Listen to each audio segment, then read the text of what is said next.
On to the Romans. What did they ever do for us? I know what they didn't do. What did they not do? I've seen this programme before. Yeah.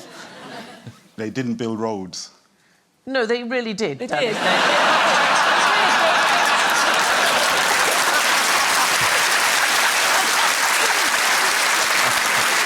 In Monty Life of Brian, they ask, all right, but apart from, you know, the sanitation, the medicine, education, wine, public order, irrigation, roads, a freshwater system and public health, what have the Romans ever done for us? In fact, most of those items on the list already existed. They were improved upon rather than invented by the Romans. So they didn't invent roads, but they did certainly make them. Did they invent aqueducts? No, they did not invent aqueducts either. They were used by the Egyptians and the Babylonians for hundreds of years before the Romans. Underfloor heating? I mean, again, there is underfloor heating in other parts of the world. Yes, I'm afraid so. Pasta. Pasta. They invented pasta. Absolutely. No, all sorts of things that we think. So, for example, straight roads is one of the things that we think, but we know straight roads existed in Ireland, which the Romans didn't even reach. They didn't even invent paved roads. The world's oldest paved road, which this is part of, 4,500 years ago, this road was laid down. It's in Egypt.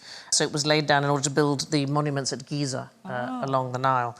There is something the Romans did give us, which is the Wicker Man.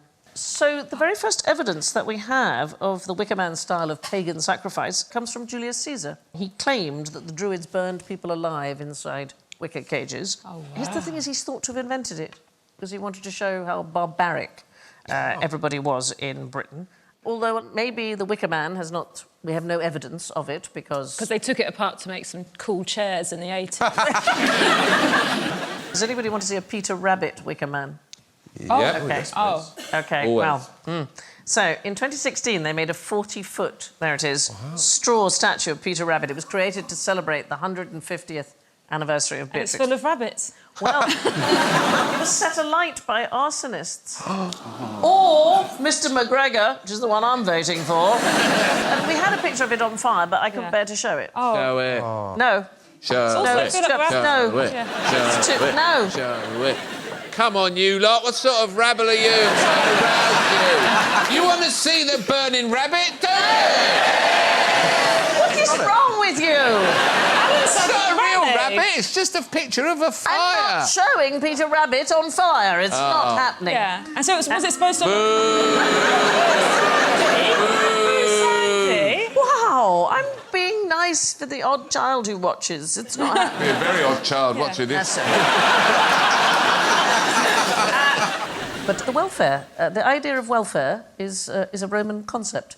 So they had something a bit like a sort of corn dole. So if the poor were really suffering, they would give out and look after the needy. And that is a concept that hadn't existed before. I think there are some African scholars that would really disagree with that.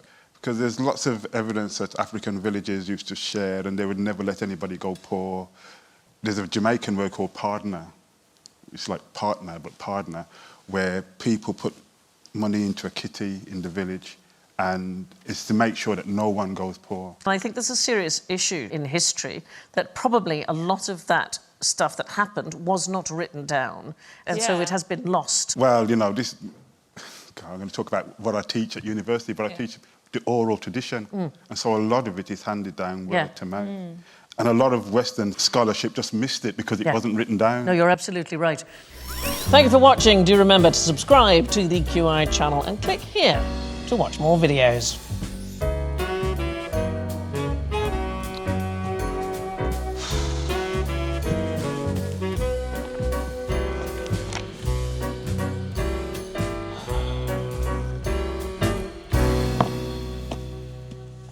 Well, please, come on, pick something.